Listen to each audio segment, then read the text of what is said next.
Hi, today I'm for the Motorola Moto G23 and I'll show you how to create home screen folders on this device. So first, for a while, hold the application and drag this up to another one, and by this way we can create the new home screen folders.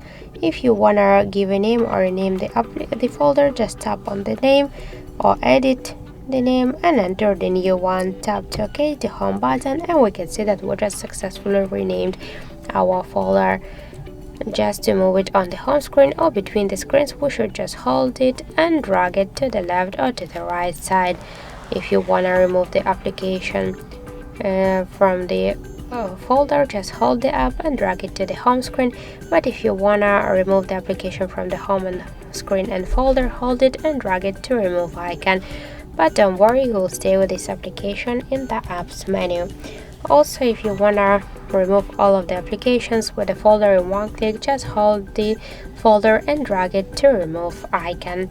So thank you for watching, and if you find this video helpful, don't forget to leave a like, comment and to subscribe our channel.